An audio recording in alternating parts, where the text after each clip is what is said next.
Hello everyone. In this video, I'm going to discuss with you how to create a CV. Actually, you have two files. The first one is titled as how to create a CV, and the second one is titled as CV format or samples.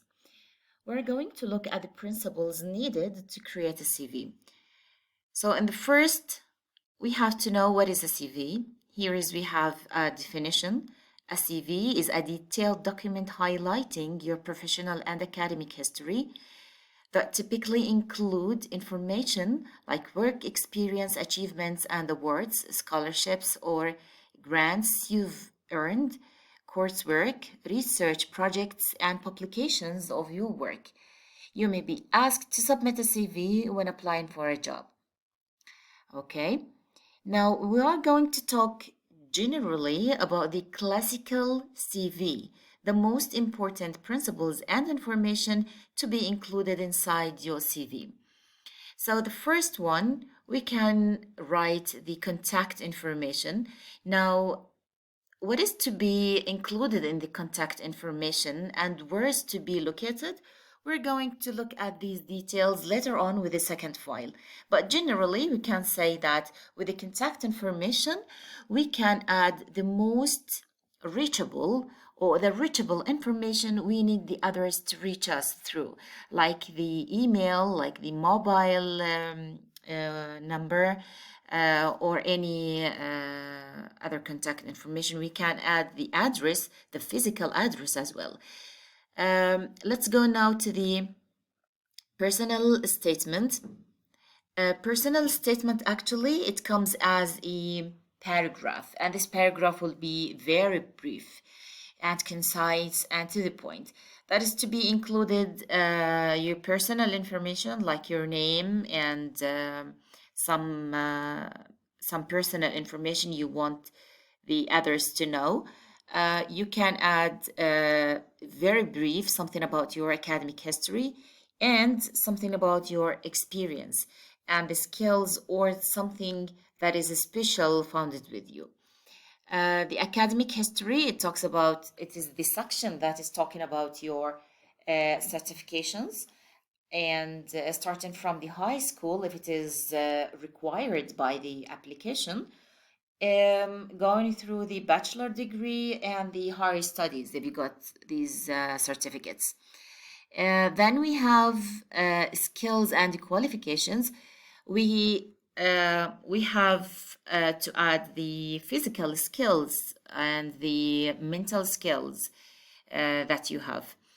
Now, some additional sections we can add include industry awards, professional certifications, publications, professional affiliations, conferences attended, and some additional training. This is actually, or these are optional.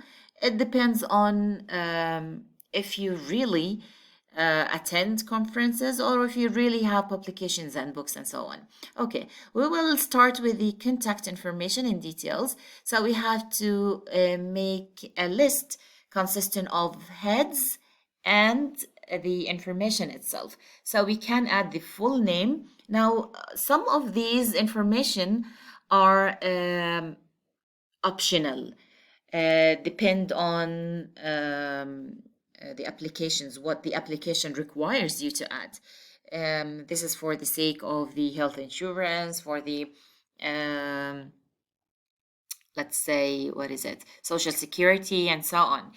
So, but in most cases, we have to add the full name, the professional title, and the contact information regarding the email address, phone number, LinkedIn profile if you have, and the home address.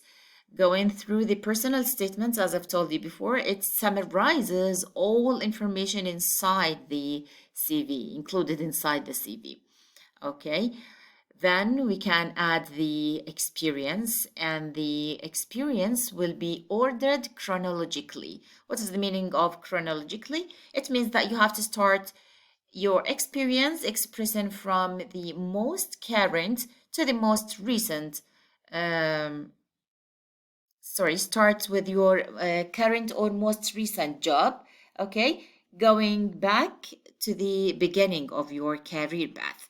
Um, Simply, how to make the experience. Simply, you have to say the title of the job, then the name of the company, and the date worked. Okay. Um, this has a specific kind of format. We'll talk about it later on. Then we have the academic history, the certificates that you have, the academic certificates that you have. Regarding the high school, it's not necessary to include it unless you are required to add it, or if it is the highest certification that you have, so you can put it. Now, how to make, or what is the format of the academic history? Simply, you have to make the graduation year first, then the name of the degree, the bachelor degree, the master's degree, and so the institution name, the university or the college that you've graduated from, then um, if applicable, the honors, the sub honors you have. Okay, then we move to the skills. Now, how to make the skills? Actually, you start with a master list of all the professional skills you've developed. Okay.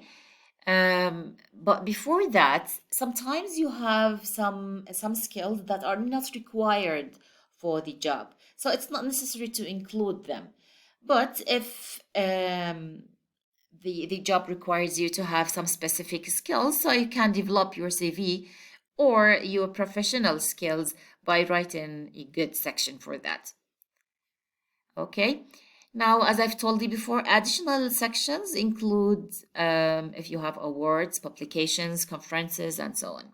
Okay, let's go now to the how to format the CV. Here it is, it's so important because you have to add or to edit the profile or the file of your CV by including some features. Like for the margins, it must be 1 inch. This is, of course, I'm talking about the classical format for the CV. So the margins will be 1 inch with all sides. You have to use 1 or 1.15 line spacing. Okay, you have to continue following these formats. And for the last, you have to make your CV with a PDF file in order not to be edited by others. Let's move now to the next file, which is about samples. Now, for the samples of the CVs that we have, the first one is Nanika, and actually the whole files, or let's say the whole samples for the CVs are different depending on the shape. So you can choose the one that you like it more. So we will start with the Nanika. It's called Nanika. We will see how we can find the shape, as you see. So we will start by the full name that is written as the title of the CV, followed by the contact information like the phone and the email. The LinkedIn is there also.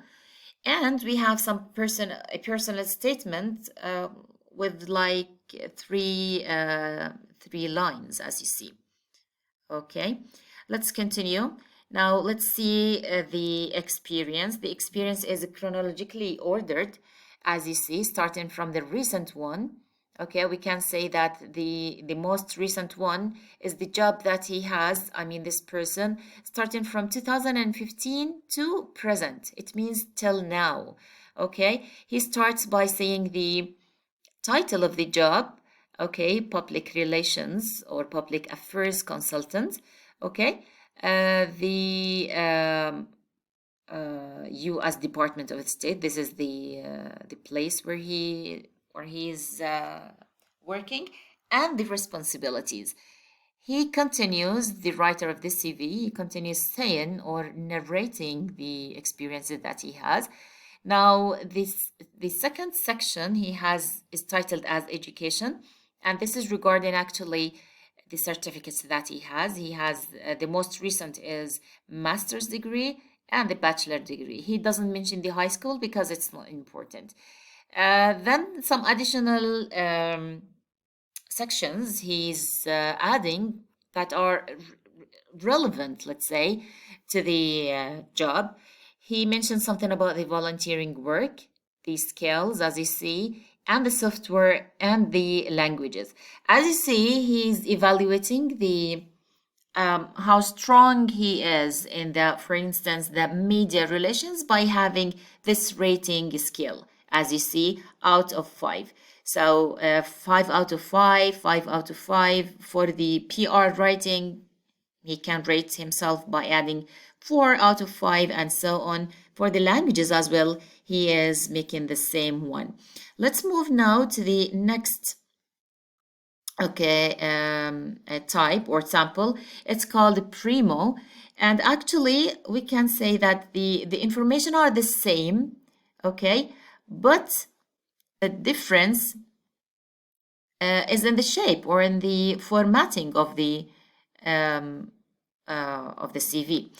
Now, as you see here, okay, we have the full name at the beginning. Then a title is summary for the personal statement, experience. He has a line here, and on the left side of the line, he got the dates for the experience and for the, let's see, okay, I'm sorry, and for the education as well. And he has an icon. He used the icons for the word education, for example. For the word experience, he got another icon here. For the word of, let's say, contact information, okay. For the contact information, he got another icon like this one. And for the skills, he got another icon. And for the software, he got the rating scale by using bullets like here. Okay, the languages, the volunteering experience, and so on. So similar to the previous one. Okay, let's see the next one. The next one is, okay, is said to be Quebec. Now in this sample, again, we have the same information. Okay, let's see, what do we have? Yeah, we have the title of the CV is his name and the title job that he's got now. Experience, the same. On the right hand side, we have the contact information, we have the skills. The difference from the previous one is regarding the shape itself. We will continue with the diamond. Now for this sample, diamond, it's called diamond. The name is becoming because of the shape of the icons and the bullets that he's using. It's similar to the diamond, as you see. Actually, he has only one column for the CV. He doesn't have 2 columns or 3 like the previous ones. Okay, and as you see, all the information are put like with each other. Okay, we will continue with the last shape that we have. Okay, it's called, okay, I'm sorry, it's called the newscast. The newscast is regarding, let's see, now he's using icons, as you see as well. And for the rating scale, he doesn't have bullets, but he have something like lines. The whole information are regarding the same. Now in the right hand, he's got the years of experience and the years of the education, the when he gets the certificates, the volunteering work. So in the left hand, we can find the whole years, and on the right hand, we can get some more information and details about the certificates and the skills. So if you get any other form for the CV, for the modern forms, you can follow them, but the information will be the same and the details will be classical and will be the same. That's all. Thank you.